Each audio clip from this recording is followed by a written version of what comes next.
Isso. São os 6 e pouco de aposentadoria, mais os 20 que a minha mulher recebia, que passou para 30, mas ela não recebeu nenhum de 30 porque morreu antes. Uhum. Mais ou menos, então, 26 mil, é isso? Não, pode dar 30 mil. 30 mil reais mensais. Tem mais porque tem doação para meus filhos. Uhum. Sabe, porque eu não tenho... Não, mas o senhor, pessoalmente, só quero saber isso. Eu poderia chegar a quanto? 50 mil? Tá, 50 mil reais mensais. Eu não sei, eu tô tentando chutar aqui, doutor. Tá, aproximadamente... Eu posso depois mandar por escrito, sabe, o que... Tá, é porque é importante, porque o juiz precisa fixar disso. O rendimento fixo que eu recebo todo mês é esse, são 6 e pouco da anistia, e era 20, agora passou para 30. 26 mil, então. A empresa Lewis que paga. Tá, 26 mil reais. Depois o advogado manda para o senhor aí Tá. o total do rendimento das doações. Tá bom. Estado civil viúvo, tá? 4, nenhum menor de idade. Tá. Grau de instrução do senhor. Grau de instrução. Um curso primário e um curso técnico. Tá. Curso primário e curso técnico.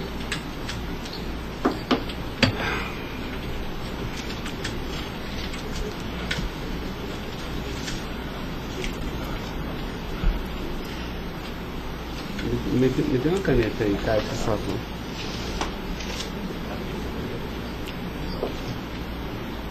Pode gravar, Caio.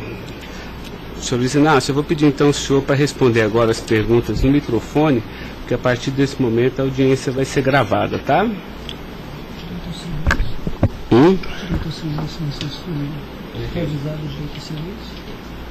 Eu vou avisar ele agora. Vou falar da acusação e vou avisar. Tá? Tá pronto, cara? Tá. Senhor Luiz Inácio, esse momento é o momento do seu interrogatório, tá? A lei lhe garante o benefício de ficar em silêncio em todas as perguntas que eu lhe fizer, as perguntas feitas pelo membro do Ministério Público, pela defesa dos denunciados, inclusive até pela sua própria defesa, tá? Existem 2 denúncias aqui nessa ação penal, envolvendo Delcídio do Amaral Gomes, André Santos Esteves, Edson de Siqueira Ribeiro Filho, Diogo Ferreira Rodrigues, Luiz Inácio Lula da Silva, o senhor, José Carlos Costa Bunlai e Maurício Barros Bunlai, tá? E em síntese, a denúncia fala da existência de uma organização criminosa, tá? Pelo menos do dia 1º de fevereiro de 2015 até 20 de novembro de 2015. E a denúncia narra que todos esses denunciados teriam se esforçado para evitar ou para menos modular e conseguiram retardar a celebração de um acordo de colaboração premiada entre o Ministério Público Federal e Nestor Severo, tá? Depois a denúncia narra que um crime de patrocínio infiel, tá? Cometido pelos denunciados também, e de exploração de prestígio, tá? Bom, o senhor tem conhecimento desses fatos, tá? Né? Eu lhe pergunto, esses fatos que são descritos na denúncia são verdadeiros, falsos? Eu queria que o senhor fizesse uma explanação cronológica do que aconteceu envolvendo a sua pessoa. Bom, os dados são falsos. Eu queria aproveitar a oportunidade, doutor Ricardo, para dizer ao senhor que eu faço política desde os 23 anos de idade. Comecei em 1968 pelo movimento sindical. Depois fizemos as greves mais importantes desse país, depois do regime militar. Depois resolvemos que o sindicato já era muito limitado para a luta democrática desse país, resolvemos criar um partido político. Participei da criação do mais importante partido político de esquerda da América Latina, partido que fez a maior política de inclusão social na história desse país, partido que fez a maior política de combate à corrupção na história desse país. Se nós analisarmos o que aconteceu de 2003 até dezembro de 2014, a gente vai perceber que o Ministério Público, a Polícia Federal, a Controladoria Geral da República nunca tiveram, e a Controladoria nunca tiveram tanto apoio e tantas mudanças legislativas para melhorar a eficácia do combate à corrupção como nós fizemos. E há mais ou menos 3 anos, doutor, eu tenho sido vítima de eu diria quase que de um massacre. Ou seja, eu acho que todos aqui têm dimensão do que é um cidadão que foi presidente da República, que foi considerado o mais importante presidente da história desse país, que saiu com 87% de aprovação de bom e ódio, que fez com que o Brasil fosse respeitado no mundo inteiro e virasse protagonista internacional. De repente é pego de surpresa por manchete de jornais, por notícias na televisão, todo dia, todo santo dia, no café da manhã, no almoço e na janta, alguém insinuando, tal empresário vai prestar uma delação e vai acusar o Lula. Tal deputado vai prestar uma delação e vai acusar o Lula. Agora vão prender fulano, agora vão pegar o Lula. Agora vão pegar fulano e vai prender o Lula. Prender o Odebrecht, vai delatar o Lula. Prender o Aoete, vai delatar o Lula. Prender o Mulay, vai delatar o Lula. Prender o Delfídio, vai delatar o Lula. Prender o Papa, vai delatar o Lula. Eu esperando pacientemente. Por isso eu estou muito, muito orgulhoso e prazeroso de estar aqui para poder, na frente de um juiz imparcial, contar a versão desse fato. Primeiro, me ofende profundamente a insinuação de que o PT é uma organização criminosa. Me ofende profundamente, porque é o mais importante partido criado nesse país, criado pelos trabalhadores, dirigido pelos trabalhadores, e que fez nesse país o que ninguém nunca fez. E combater a corrupção não é virtude, é uma obrigação moral e ética. E isso eu aprendi com uma mulher que nasceu e morreu analfabeta. Segundo, esse partido conseguiu fazer com que as instituições fossem fortalecidas. O Ministério Público tinha um apelido de engavetador. No meu governo, pela minha vocação sindical, eu fazia questão de fortalecer a corporação e indicar o representado pela instituição. A Polícia Federal, quantos processos eram engavetados, quantas pastas sumiram nesse país. No meu governo, a Polícia Federal tinha que fiscalizar, tinha que investigar, teve dinheiro para investimento em inteligência e os delegados sabem como é que eles foram valorizados. E eu dizia, só tem um jeito de ninguém ser pego nesse país, é ser honesto, é não fazer nada errado. Pois bem, a Controladoria Geral da República não existia. Era uma peça de ficção quando eu cheguei no governo. Eu coloquei primeiro o ministro Valdir Pires, ex-governador da Bahia, depois eu coloquei um juiz, o nosso amigo Jorge Arge, que quem conhece sabe que não brinca em serviço. E ele sabe que a ordem que ele receber é o seguinte, olha, tem que controlar e tem que fazer com que as pessoas saibam que honestidade não é mérito, é obrigação. Pois bem, e agora eu estou nessa... Só sabe o que é levantar todo dia, sabe, achando que a imprensa está na porta de casa porque eu vou ser preso? Ah, porque não sei quem delatou Lula vai ser preso, porque não sei quem delatou Lula vai ser preso. E eu tenho dito, eu duvido, antes, durante e depois, os que estão presos e os que vão ser presos, que tenha um empresário ou um político que tenha coragem de dizer que um dia me deu R$10, ou que tenha coragem de dizer que um dia o Lula pediu 5 centavos para ele. Eu não faço isso porque sou melhor do que os outros, não. Eu faço isso porque quem chegou à presidência da República como eu cheguei, depois de perder 3 eleições, não tinha o direito de errar. Fiquei 8 anos no meu mandato, doutor, 8 anos, sem ir num jantar, sem ir num aniversário, sem ir num casamento, exatamente para não dar pretexto de aparecer aqueles que vão tomar uma champanhe e vêm pedir um favor. E vem tirar fotografia com o celular para depois explorar essa fotografia. Eu fico orgulhoso de estar prestando depoimento e chateado por uma ilação feita nesse processo contra mim pelo senador Delfídio. Portanto, eu queria lhe dizer que eu estou aqui para responder toda e qualquer pergunta. Se tem um brasileiro nesse momento que quer a verdade e deseja a verdade nesse país, sou eu. Portanto, estou à inteira disposição para responder tudo e a todos do jeito que vocês perguntarem. Tá, adentrando então na peça acusatória, senhor Luiz Inácio, A denúncia narra aqui 7 fatos. Diz aqui que no dia 8/4/2015, o senhor reuniu-se com o Delcídio Amaral no Instituto Lula, em São Paulo, e o senhor teria exortado a Delcídio a adoção de medidas para a compra do silêncio de Nestor Severo, de forma a que o Nestor, não celebrasse o acordo de colaboração premiada com o Ministério Público Federal. Vamos por fatos, que eu acho que fica mais fácil, a gente faz o encadeamento temporal aqui da denúncia. Esse fato existiu, Delcídio foi lá, pediu para o senhor, o senhor teria pedido a ele para que ele intervisse e pudesse pelo menos ocultar fatos que pudesse relacionar o senhor José Carlos Bunlai, e ele diz mais, diz até que o senhor também teria pedido a ele, porque o senhor também teria envolvimento aqui com negócios escusos na Petrobras. Doutor, só tem um brasileiro que poderia ter medo de um depoimento do Severo, pela relação que tinha com ele, que é o Delcídio. Eu não tinha relação com o Severo. Portanto, eu não tive nenhuma preocupação com o depoimento de nenhum empresário, de nenhum diretor da Petrobras, porque não tem essa relação com eles. Portanto, o Delcídio contou uma inverdade nesse processo. Mas essa reunião existiu? Deve ter tido muitas reuniões com o Delcídio. Ele era senador da República, era líder do governo, nós conversamos muitas vezes em São Paulo e em Brasília. E com outros deputados. Lá no Instituto Lula. Várias vezes o Delcídio esteve lá. Várias vezes.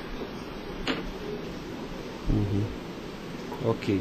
Eu iria perguntar por fatos aqui, mas assim, pelo que o senhor está falando, senhor, ele teve lá, o senhor admite que conversou com ele, mas não houve essa conversa para adoção de medidas, o senhor teria pedido para ele, porque o senhor, José Carlos Bunlai é amigo do senhor. Doutor Ricardo, deixa eu dizer uma coisa.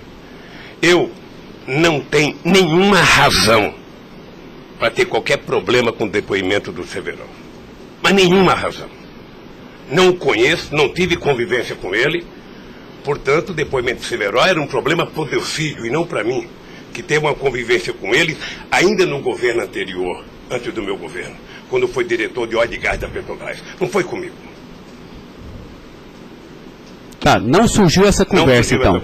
Não surgiu, não se tocou. Se o senhor falar da Lava Jato? Doutor, da Lava Jato, hoje no Brasil, a gente fala no café, no almoço, na janta e ainda depois da novela. Mas não Porque só passa isso na televisão. Mas não se tocou no nome do Severo. Não tocou no nome. E muito menos no nome do Bunlai. Sabe, de que foi pedido coisa para o Bunlai. É um absurdo. É um absurdo. Eu não sei o que o Delcídio esperou fazer com isso. Certamente, depois de preso alguns dias, as pessoas começam a encontrar um jeito de sair da cadeia e resolve jogar a culpa em cima dos outros. Como é que o senhor reagiu quando ele foi preso? Eu tive uma reação que eu sei que ele não gostou, quando ele citou que o juiz da primeira corte, do Superior Tribunal, ele tinha conversado com ele. Eu disse, esse cara é um imbecil, sabe? Porque mas nem na morte você citaria se você teve ou não uma conversa com a Suprema Corte sobre um processo. Foi essa reação que eu tive e ele me parece que não gostou da minha reação. Eu fiquei sabendo pela boca de alguns advogados que ele ficou muito chateado porque eu disse que ele era um imbecil. Eu não quis ofendê-lo, apenas achei que a atitude foi equivocada. Tá, eu tenho mais alguns questionamentos, mas depois eu faço na medida que os temas forem agitados aqui pelas partes, tá? O Ministério Público tem perguntas, doutor? Bom dia. Acabei não vendo a sua chegada, mas não revelo. Em nenhuma dessas reuniões o Delcídio comentou sobre o receio que ele teria sobre as delações do Severo? Não, ele não comentou, mas era sabido por todo mundo que acompanha todo esse processo da relação histórica do Delcídio com o Severo. Tem até um livro publicado por uma jornalista da revista Veja que mostra claramente a relação do Delcídio com o Severo. Era muito antiga, sabe? No governo passado, no governo anterior ao meu, porque ele chegou, acho que até a ser ministro interino de Minas e Energia. O senhor acredita que a referência ao seu nome tenha sido útil para o Delcídio conseguir a delação premiada? Olha, por tudo que eu vejo todo dia na imprensa, eu acho que tem alguém instigando a falar meu nome. Eu fico sabendo de notícia, não sei se é verdade, nos blogs, nos colunistas, de que todo dia alguém vai prestar depoimento e fala o nome do Lula, cita o nome do Lula, cita o nome do Lula. Eu canso de ouvir isso todo santo dia, sabe? É bem possível que eu vi uma entrevista dele na Globo News que parecia que tinha recebido o prêmio Nobel da delação, a disfarçatez, sabe? Como ele estava se desenvolvendo, eu fui no Roda Viva. Ou seja, depois que fazem a bobagem que fez, se é que fez, ele teria que jogar nas costas de alguém. Primeiro, sabe, a minha relação com o Delcídio era uma relação institucional. E ele sabe disso. Voltando um pouco, o senhor poderia explicar a sua relação com o Bunlai? Veja, eu conheci o Bunlai na campanha de 2000. O PT governava o estado do Mato Grosso do Sul e eu precisava fazer uma gravação para um programa de televisão da campanha para falar com o setor do agronegócio. E aí o governador do PT disse que tinha um amigo lá e me levou na fazenda dele, me parece que em Miranda. E eu fui nessa fazenda, uma boa fazenda. Até depois eu fui pescar nessa fazenda, fiquei 4 dias no Rio Miranda, não peguei nenhum peixe. Mas gravei um programa, foi um programa de sucesso. Depois eu ganhei as eleições e depois estabeleci uma relação com o Zé Carlos Bunlai. Qual o conhecimento ou participação que o senhor teve na questão do empréstimo do Banco Chain ao PT que teria sido feito com a intermediação do Bunlai? Eu não, já disse isso, eu não tenho nenhum... Fiquei sabendo de que o Bunlai tinha feito um empréstimo pela imprensa. O senhor teve conhecimento de que para quitar esse empréstimo houve a contratação pela Petrobras da empresa Chain Engenharia na questão Fiquei da sabendo também pela imprensa e me parece que numa pergunta que o Ministério Público já me fez. Após esses fatos, sobre a saída do Cerveró do posto da diretoria da Petrobras, há uma informação na denúncia relativa a divisões de indicações por partido de diretorias na Petrobras. A diretoria de abastecimento seria normalmente indicada pelo PP, diretoria de serviços pelo PT, diretoria nacional pelo PMDB. O senhor tem conhecimento disso? Veja, deixa, doutor Ivan, dizer uma coisa que me parece que está virando costumeiro isso no depoimento, que é a falta de compreensão do que significa um governo de coalizão em qualquer parte do mundo. E parece que tem pessoas com dificuldade de compreender isso. Aliás, no depoimento do presidente Fernando Henrique Cardoso, ele foi muito bem ao explicar o que é um governo de coalizão. Quando você ganha uma eleição, um regime presidencialista de coalizão, você tem que montar o governo. Você precisa construir uma maioria no Congresso Nacional para você poder montar o governo. E você não monta a maioria com quem você quer. Porque se você pudesse, você pegaria só suplente que não foi eleito. Mas como o suplente não vota, você tem que fazer o acordo com quem é eleito, com quem tem mandato. E obviamente que você pode fazer um acordo programático, e nesse acordo programático você pode fazer um acordo de participação no governo. Então os partidos que compõem a base do governo participam do governo, indicam ministros, indicam cargos. Todas as pessoas indicadas são pessoas com mais de 30 anos da Petrobras. Eu já disse no depoimento, sabe, que vocês vão ter que ouvir muita gente, o Conselho Fiscal da Petrobras, o Conselho de Administração da Petrobras, sabe, para saber se havia denúncia de corrupção, porque quando nós indicamos as pessoas e quando os partidos indicam, ou seja, se aparecer alguma denúncia de corrupção e aparecer no GSI, essa pessoa não é indicada. Porque qual é o critério? O partido tem um ministro, o partido tem uma bancada. Essa bancada conversa com o ministro. Se indicar um nome qualquer, esse nome vai para a Casa Civil, da Casa Civil passa para o GSI, que é o Gabinete Institucional, faz um levantamento, eu não sei aonde, sabe? E se não tiver nenhuma denúncia, essa pessoa é mandada para o Conselho de Administração e o Conselho de Administração indica. Não é o presidente da República que indica, é o Conselho de Administração. É assim que funciona em qualquer lugar do mundo. Ex-presidente, mas só uma questão relativa a isso. Existe um vídeo no YouTube em que o senhor está inaugurando uma plataforma que o senhor realmente fala que no seu governo a Petrobras se tornou mais transparente e que o senhor participava mais das decisões da Petrobras. É de uma plataforma em Angra dos Reis, isso foi em 2010. Então, deixa, doutor. Aí eu estou lhe perguntando para o senhor explicar. O senhor se lembra desse discurso?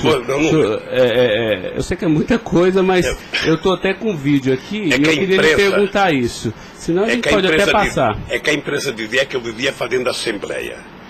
Eu fui o presidente que certamente mais visitei a Petrobras. Eu fui o presidente que decidi no governo e com a Petrobras de que era importante que a gente recuperasse o poder de construção de plataforma da Petrobras para a gente não importar da Coreia ou da China, que era preciso criar uma indústria petrolífera forte no Brasil. Por isso é que nós aprovamos a Lei de Conteúdo Nacional.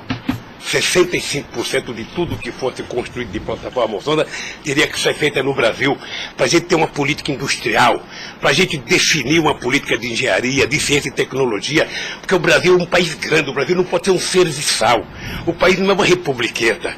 Este país poderia produzir e atender toda a América Latina e atender toda a África que margeia o rio chamado Atlântico. Lamentavelmente. Não, mas a pergunta é o seguinte, é porque o senhor falou que realmente no seu governo o senhor participava mais das decisões. Eu não participava, deixa eu mais falar. as decisões. Se o senhor quiser, a gente pode até ter um vídeo, e eu trouxe aqui aí para o senhor explicar. E Delcy também havia falado isso, que depois do mensalão, o governo federal, a presidência da República, participava mais na Petrobras. Isso ele falou.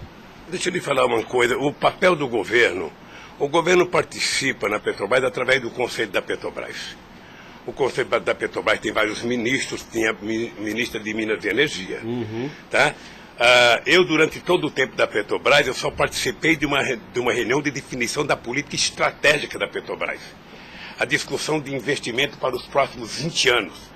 Se a gente ia recuperar a indústria naval, se a gente ia recuperar a indústria de sonda, de plataforma, se a gente ia discutir, sabe, exportar, se a gente ia fazer a lei de partilha, se a gente ia fazer com que o petróleo voltasse a ser do povo brasileiro, como nós conseguimos fazer. Nessas decisões estratégicas eu participei de uma reunião. Tá, mas de cargo então não. De cargo não. Porque tem o Fernando Soares que fala que o senhor realmente definia também essas questões. Não definia cargo. Quando havia briga no PMDB, ou não. Quem decidia, se não se decidir, era o senhor que realmente... Deixa eu lhe dizer uma coisa para o senhor. O presidente não indica cargo na Petrobras, o presidente recomenda ao Conselho da Petrobras a indicação de tal pessoa indicada por tal partido político a partir da capacidade técnica das pessoas. É assim que funcionava no governo anterior, é assim que funcionava certamente no governo militar, é assim que deve funcionar hoje. É assim que deve funcionar hoje. Porque a Petrobras é uma empresa de engenharia muito poderosa e você não pode ficar colocando gente que não tem expertise para fazer determinadas coisas. Tá. Mas a expressão foi essa aqui, eu anotei. A gente sabe o que acontece lá dentro. O que o senhor quer rever o discurso? Eu não preciso rever, não. Tá. Assim, porque isso me chamou a atenção. A gente sabe, quer dizer, antigamente era uma caixa preta, foi esse o contexto. E agora a gente sabe o que acontece lá dentro. Quais foram os mecanismos que o senhor tomou, então, para que a Petrobras realmente ficasse mais transparente? A fazer com que o Conselho acompanhasse mais as decisões. Porque como a Petrobras é muito grande, entre uma decisão do Conselho da Petrobras, uma aprovação da diretoria e os acontecimentos nas engenharias da Petrobras, são milhares de pessoas que participam daquilo. É por isso que um dia um presidente chegou a falar que ele é uma caixa preta que ninguém sabe. Então vamos tentar saber, sabe? Fazendo com que as coisas funcionem mais democraticamente. Por exemplo, quando nós descobrimos o pré-sal, nós tivemos uma decisão estratégica do que fazer com o petróleo. O petróleo não é das empresas estrangeiras que vêm aqui comprar gás e óleo, não. O petróleo é nosso. Então eles vão ter que pagar para o governo. É por isso que nós aprovamos 75% do ROT para a educação. É por isso que nós aprovamos a partilha, que é o que incomodou muita gente no mundo, o que incomodou as grandes petroleiras. É esse país que tinha complexo de vira-lata, virar dono do seu nariz. Okay. Eu sei que isso incomodou muita gente. Incomodou muita gente no mundo inteiro. Sabe, e agora eles estão tentando desmontar. Porque um país que não se respeita, um país que não tem soberania, um país que não tem empresas de porte extraordinário como a Petrobras e vende tudo, sabe, sinceramente, não é um país. Ok. Doutor Ivan, só porque o senhor tocou no tema, eu quis aproveitar, tá? Mas pode continuar, pode prosseguir. A pergunta é relativa à diretoria internacional, que ela foi ocupada pelo Cerveró e depois pelo Zelada. Ambos foram indicações do PMDB ou o Cerveró foi indicação do PT e o Zelada... Não, eu já tive a oportunidade de dizer isso. Isso foi indicação do PMDB. Ambos? Não sei se de todo o PMDB ou da bancada do PMDB de Minas Gerais, que foi indicado o Zelada para diretor internacional da Petrobras. O critério é o mesmo. O Zelada foi indicado, passa na Casa Civil, passa no GSI e é mandado ao Conselho da Petrobras, que decide. Não, perfeito. Mas e o Cerveró? Ele tinha sido indicado anteriormente pelo PT ou pelo PMDB? Pelo PMDB pelo também. PMDB. Eu acho, eu falo quase com certeza absoluta pelo PMDB. É o que diz a... Eu falo quase que com certeza absoluta. A pergunta é o seguinte, com a troca pelo Zelada, a saída do Cerveró desse posto de diretoria, ele acabou sendo indicado para a BR Distribuidora. No próprio depoimento do Cerveró, ele afirma que isso teria sido como um reconhecimento pelo papel que ele prestou no auxílio da contratação da Chain pela Petrobras, na questão do navio sonda. Me parece que ele não diz isso exatamente. Me parece que ele utiliza a palavra acha que foi isso. É diferente de dizer que ele disse. Ou seja, ele acha que foi isso. Deixa eu lhe falar uma coisa. Eu não conheço o Cerveró. Conheço agora que ele ficou famoso. Tá? Quando eu vi o Cerveró, eu vi a en passant em reuniões coletivas. Portanto, eu não tinha nenhum interesse de tirá-lo e nenhum interesse de colocá-lo. Nenhum interesse. Para mim, se uma força política que compunha o governo indicasse ele ou outra pessoa e tecnicamente ele fosse reconhecido pelo conselho da empresa que o indicou, para mim estava perfeito. E veja, durante todo esse período não houve uma única denúncia contra nenhum deles. A denúncia começou a acontecer porque o juiz Moro começou a fazer escuta durante 8 anos num bandido chamado Rousseff, e aí então, em 8 anos dá para pegar alguma coisa. Pegou esse negócio. O senhor tem conhecimento de quem teria feito a indicação do nome do Cerveró para a BR Distribuidora?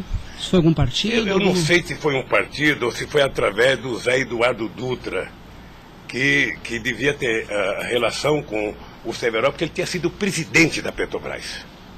Ele deixou de ser presidente da Petrobras e foi ser presidente da BR. E ele pode ter chamado o Cerveró, ou o mesmo partido que tinha indicado o Cerveró e depois tirou o Cerveró pode ter pedido para ele ir para lá. Eu suponho que seja isso. Ok. O senhor conversava com certa frequência com o Bulay por telefone, dentro dessa relação de amizade? Não era meu amigo. Conversava com ele. Com que frequência o senhor... Não sei, querido. Sabe, ultimamente o Bulay andava com doença nos olhos, achando que ia ficar cego, estava passando muito tempo em Miami para se tratar, depois estava se tratando de um câncer, sabe? Eu sei que ele não andava bem nos últimos tempos, com problema de doença. Porque a denúncia cita algumas ligações de um telefone que pertenceria ao Instituto Lula. O senhor utilizava esse telefone do Instituto Lula para conversar com o Bulay também, ou normalmente só no seu celular? Mas qual é o crime do Bulay ligar para mim? Não, eu estou tentando esclarecer os fatos, presidente. Eu conversava com o Bulay, tinha um profundo respeito pelo Bulay, um profundo respeito. O Bulay sabe perfeitamente bem que a relação que ele tinha comigo não permitia que discutisse qualquer negócio, porque eu não levo para casa ninguém para discutir negócio.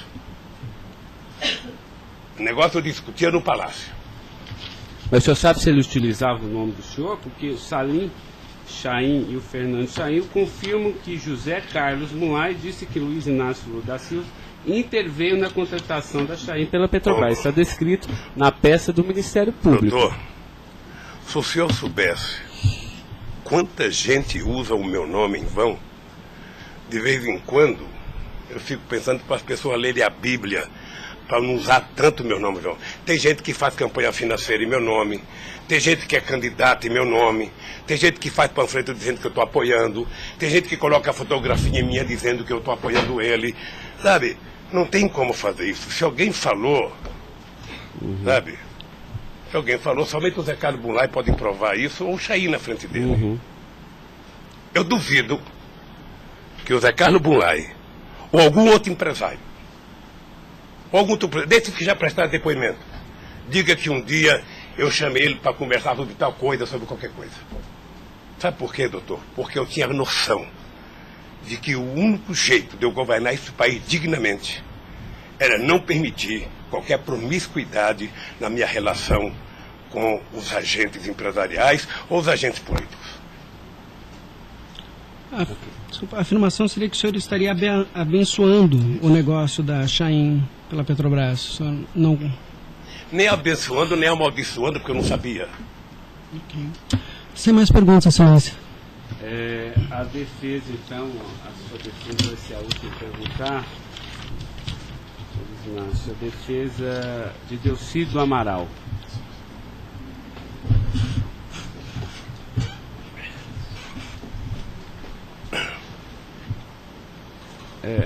Doutor, alguém vai ter que sair para ele perguntar, tá? Da mesa para que...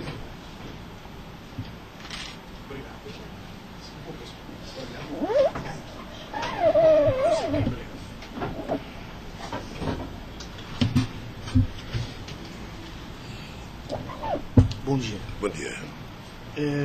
O senhor já mencionou que, de sua parte, não haveria nenhum receio na delação de Nestor Cerveró. A indagação que eu faço é se, da parte de Bunlai, seu amigo, se ele lhe confidenciou algum receio da delação do Cerveró. Nunca. Nunca. Nunca. Ele mencionou se conhecia o Cerveró? Quem, o Bunlai? O Bunlai. Não, nunca falou comigo do Cerveró. Nunca? Nunca falou comigo do Cerveró. Nem tampouco o senhor soube se ele... Quem falava comigo do Cerveró era o Delcídio. Que era amigo do Cerveró. Amigo do filho do Cerveró. Perfeito. O senhor tem conhecimento se a delação do Nestor Cerveró foi utilizada como um dos fundamentos para a condenação do senhor Bunlai? Não tenho. Não tem conhecimento. Não tenho. Tá certo. Eram só essas as indagações. Excelência, muito obrigado. Obrigado, senhor ex-presidente. A defesa de André Esteves tem questionamentos? Não tem? A defesa de Edson Siqueira Ribeiro Filho.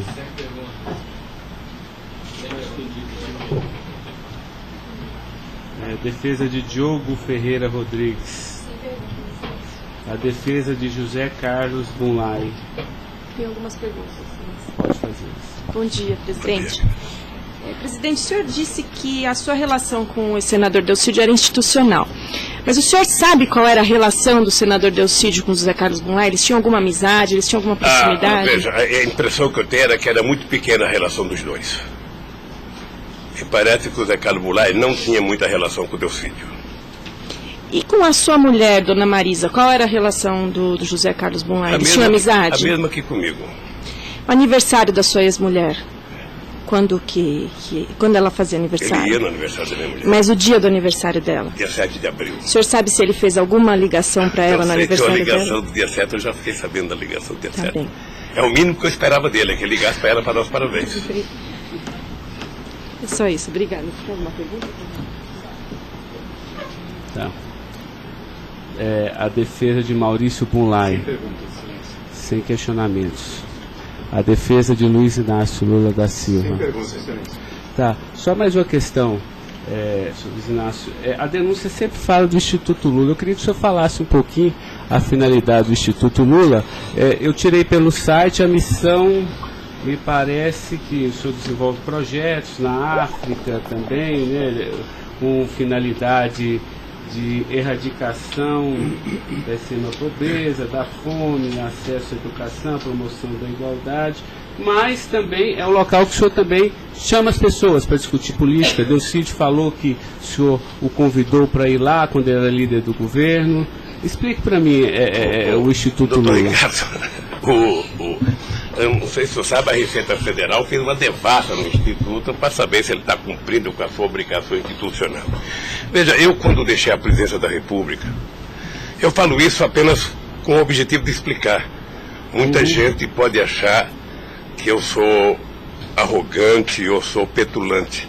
O doutor Ivan, no primeiro depoimento, eu disse isso para ele. Mas ou seja, crime, viu? quando eu deixei a presidência da República, por conta do povo brasileiro, eu tinha sido o presidente, quase que o presidente mais importante do mundo nos 10 primeiros anos do século XXI. Esse país virou protagonista internacional. Esse país passou a participar do G8, coisa que nunca participava. Esse país ajudou a construir o G20. Esse país participava do BRICS com muita importância. Esse país participava do IBAS entre Brasil, África do Sul e Índia. Esse Brasil criou a Unasul, criou a CELAC, onde pela primeira vez a gente fazia uma reunião da América Latina sem participação dos Estados americanos. Esse país não deixou a ALCA entrar aqui. Esse país construiu o Conselho Nacional de Defesa para se contrapor à 4ª Frota Americana, depois que nós conseguimos o pré-sal, que eles reinauguraram a 4ª Frota. Nós criamos o Conselho de Defesa. Então, nós fizemos a maior política de inclusão social da história desse país. 36 milhões de pessoas saíram da extrema pobreza e 40 milhões ascenderam à classe média. Isso é uma Argentina, isso é uma Colômbia. A bancarização do povo pobre foi com 70 milhões de pessoas entraram no sistema financeiro. É uma Colômbia e uma Argentina junto. Tudo isso em 12 anos. Olha, eu saí da presidência e eu queria fazer com que a América Latina e a África adotassem as políticas públicas que nós adotamos no Brasil. O programa Luz para Todos. O programa PA, que era a compra de alimento para o pequeno produtor. O Minha Casa Minha Vida. O Bolsa Família. O aumento do salário mínimo. Durante 12 anos, todos os funcionários públicos tiveram aumento nesse país. Houve reajuste de carreira, houve aumento do salário mínimo. Aumentamos as exportações, aumentamos o mercado interno, numa demonstração de que o pobre não era problema. O pobre era a solução. Eu gostava de ir para a África para dizer para os presidentes. Uma vez até fiquei com medo de Angola. Porque eu, depois da minha palestra, eu me dei conta da quantidade de general que tinha lá dentro. E eu falei o seguinte, é preciso diminuir o dinheiro das Forças Armadas e colocar dinheiro para os pobres. Porque o pobre não entra no orçamento. O Poder Judiciário entra, porque tem poder de pressão. Os sindicatos organizados entram. Sabe? Todo mundo entra, o pobre não entra. O pobre está lá, desgraçado, abandonado, ninguém olha por ele. Agora, coloque ele no orçamento. Deixa ele começar a ir no shopping. Deixa ele começar a comprar carne, comprar iogurte, comprar meia, comprar sapato. Nesse país ficava incomodado porque pobre comprava dentadura com o dinheiro que a gente dava do Bolsa Família. E eu queria ensinar isso, eu queria ensinar as pessoas a compreenderem que o pobre no Brasil e no mundo seria a solução se a gente desse a ele o mínimo necessário. Foi por isso que eu não quis criar um ONG. Criei um instituto para poder viajar o mundo tentando mostrar o exemplo do que esse país fez em tão pouco tempo. Mas o que Delcídio, porque ele disse aqui que algumas vezes o senhor chamou ele lá. Em que ele se encaixa aí? É que eu não sabia, doutor. Porque sabia, assim, realmente, eu entendi, a política está de acordo com o estatuto aqui do Instituto Lula, mas, assim, por que o senhor chamou ele lá? Ele falou assim, muitas vezes o presidente Lula, e de vez em quando eu ia com cortesia também. Deixa eu lhe falar, ele foi muitas vezes conversar comigo, ele era líder do governo, como outros senadores foram conversar comigo. Cada vez que o Delcídio ia no hospital sírio-libanês fazer um check-up ou uma consulta, ele falava, presidente, eu estou aqui no Sírio, eu posso passar aí? Passo, meu filho. Mas o senhor não tratava dessas questões do Instituto? Discutia desde Flamengo, a Vasco da Gama, Corinthians, Palmeiras, porque quando duas pessoas se encontram, conversa-se tudo. Sim. Mas não era política institucional do Instituto, isso que eu estou perguntando. Não era política institucional do Instituto, é que eu talvez tenha cometido erro, sabe, que eu deveria ter alugado uma sede do lado. E quando eu discuti esse instituto, ficava numa cadeira, quando eu discutia outra coisa, mudava para outra cadeira. Eu achei desnecessário. Eu achei que a civilização não exigiria essa burocracia toda, porque isso é uma coisa de burocracia. Eu sou o mesmo ser humano, eu sou presidente de honra do PT, eu sou ex-presidente da República, eu era presidente de honra do Instituto. Eu não decidi as coisas pelo Instituto. O Instituto tem uma diretoria. Eu apenas estava lá, eu era a figurinha carimbada do Instituto. Era para ele fazer merchandising. Aqui o Lula. Vai conversar com o Bill Clinton, fala com o Lula. Vai conversar com o Tony Blair, fala com o Lula. Vai conversar com o Chirac, fala com o Lula. Vai conversar com o Angela Merkel, fala com o Lula. Sabe, eu tive o prazer, doutor Cláudio, de ser o ex-presidente da República, que em todas as viagens do mundo que eu fiz, depois de deixar a presidência, era recebido pelos presidentes. Esse era o status quo do Brasil. Hoje nós estamos numa situação em que o presidente não tem coragem na Bolívia. Então o país, que era um motivo de orgulho, virou um motivo da tristeza. Pela pequenez que esse país tomou dimensão nos últimos anos. Não, eu não estou emitindo nenhum juízo de valor, mas assim, o que eu quero saber é assim, o senhor também chamava pessoas como o líder do Delcídio para conversar sobre outros assuntos. Chamava dirigente sindical, chamava gente do LGBT, chamava negro, chamava índio, chamava todo mundo. Isso. Ali, eu vou dizer uma coisa, sabe qual é o apelido do Instituto? Sabe? Não sei, nunca fui. Posto Ipiranga. Lamentavelmente é assim. Mas não é por causa do Instituto, é por causa do personagem. Sabe? Então todo mundo fala, tem problema em tal lugar? Posto Ipiranga. Tem problema em tal lugar? Posto Ipiranga. E sabe que eu tenho orgulho disso. Eu tenho muito orgulho de fazer 36 anos que eu deixei o movimento sindical e ainda sou amigo de todos os sindicalistas, de todas as correntes, da Força Sindical à CUT. Sou amigo de todos os partidos políticos. Então, se isso é um pecado, se isso é um erro jurídico, se isso incomoda o Ministério Público, a Polícia Federal, sei lá quem, eu vou alugar uma salinha na porta e sento lá e atendo e vou deixar em paz, porque não é possível. Não é possível, sinceramente, doutor, sinceramente, eu quero lhe agradecer a oportunidade de vir prestar esse depoimento. Eu estou com muita coisa na garganta para falar. Eu estou cansado de ver procurador dizer que não precisa de prova, que ele tem convicção. De juiz dizer, eu não preciso de prova, eu tenho fé, vou voltar com fé. Eu quero provas, alguém tem que dizer, qual é o crime que eu cometi, aonde que eu cometi. Chamar o PT de organização criminosa, se dependesse de mim, cada deputado do PT, cada vereador do PT, cada militante, abrir um processo para quem dizer provar qual é a quadrilha. Porque eu estou cansado, doutor. 71 anos de vida, eu cansei. Cansei de ver as instituições que eu ajudei a criar desde a Constituinte para valorizá-las, desprestigiadas por comportamento pessoal. Gente que não pode abrir a geladeira, que vê a luz já começa a dar declaração. Gente que liga o barbeador, começa a falar achando que é o microfone do rádio. Eu cansei disso.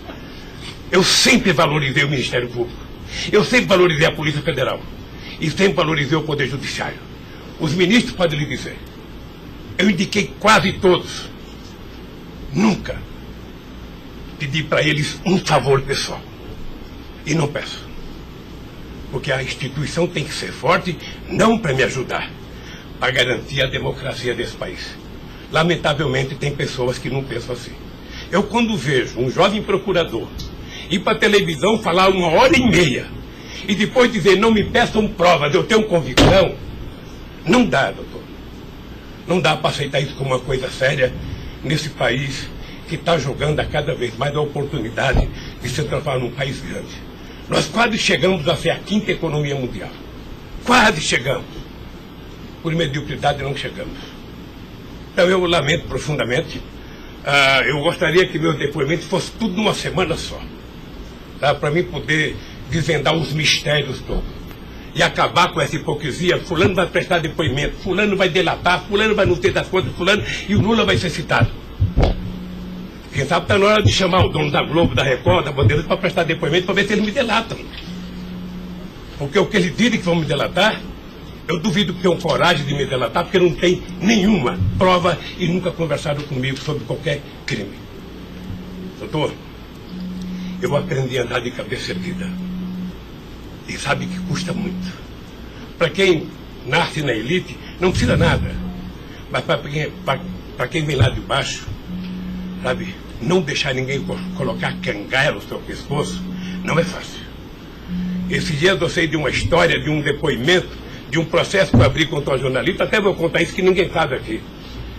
E eu acusei uma jornalista que falou em qualquer país democrático do mundo, ela seria presa, porque ela falou de um presidente da República. E ela foi prestar julgamento. E a advogada, acho que a nossa advogada, me chamou de doutor. Aí o juiz começou a rir. Ah, mas ele não é doutor?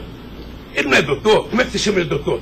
Não, estou chamando ele de doutor porque ele tem vários diplomas de doutor honoris causa. O juiz deu uma gargalhada e pouco tempo depois inocentou a jornalista. Eu vou recorrer até a Suprema Corte. Aos 71 anos eu não sei quanto tempo de vida que eu tenho, mas eu tenho fé em Deus de ver essa jornalista ser julgada. Porque, em nome da liberdade de imprensa, ninguém pode avacalhar a vida dos outros. Ninguém pode. E o que eu estou vendo nesse processo? Tem gente que acha que eu sou contra a Lava Jato. Pelo contrário, eu quero que a Lava Jato vá a fundo para ver se acaba com corrupção. O que eu sou contra é tentar criminalizar a pessoa pela imprensa e não pelos autos do processo. O que eu sou contra é execrar, é condenar. Eu conheço pessoas que, se tivessem liberdade, seriam mortos na rua. Tal é. Sabe quantas horas eu tenho de notícias negativas contra mim no Jornal Nacional em 8 meses, 16 horas? Nenhum político no mundo aguentaria isso. E eu vou matá-los de raiva, porque toda pesquisa vai aparecer na frente. Para eles saberem que nem sempre eles podem brincar com as pessoas. Sabe? Então o juiz, o promotor, o delegado, não tem que ficar fazendo, sabe, pirotecnia com as pessoas. A primeira apura, investigue e condene. Quando condenar, bote na cadeia. E acabou. Sabe, não é tirando fotografia de criança, mostrando casa, mostrando não sei das quantas, inventando mentiras, inventando ilações. Então, quero lhe dizer que o senhor está diante de um homem que está disposto a prestar tantos quantos depoimentos for necessário. E quero que todo mundo saiba, se tem um brasileiro que quer a verdade nesse país, sou eu. E não me venham com mentiras ou com ilações. Porque um cidadão que nasce no Nordeste e não morre de fome até os 5 anos de idade, não tem medo de cara feia. Eu quero defender a minha honra, que é o valor mais importante que eu tenho. Então eu quero lhe agradecer esse depoimento e a liberdade de poder dizer essas coisas que eu até agora não tinha falado, mas eu cansei, eu vou falar. Então, Luiz Inácio, o momento é do senhor, tá? A sua defesa, o senhor tem todo o direito de falar. Só mais uma questão para a gente encerrar, acho que ninguém tem mais questionamentos. O presidente do Instituto Lula, na época, em 2015, era o doutor Paulo Okamoto. Ele não participava de nenhuma reunião, assim, com o senhor, às vezes, ou participava, ou era bem informal, como o senhor disse? Eu sou um pouco relaxado, sabe? Porque Delcídio disse aqui que as reuniões eram somente ele e o senhor, que as coisas era só... Não ficava ninguém na sala. É isso? O senhor confirma isso? Eu tenho pelo Delcídio, eu não vou levar muito a sério o que ele disse. Tá? Mas deixa eu falar, eu aqui, quando eu era presidente da República, eu brigava com a minha assessoria que achava que eu tinha que ter uma liturgia. A liturgia é importante, presidente. Você não pode andar no corredor abraçando as pessoas. A porta não pode ficar aberta, sabe? Então, no Instituto, sabe, tem hora que a conversa é pessoal, tem hora que entra 10 pessoas, 5 pessoas, 6 pessoas, 4 pessoas. Mas de total transparência, é isso que o senhor quer falar? Quando uma conversa sigilosa, eu faço uma conversa sigilosa, sabe? Ok. Tá bom. Agradeço a presença do senhor para esclarecer os fatos, tá? Ninguém tem mais questionamentos, então está encerrado, tá encerrada a audiência. Na fase do 400...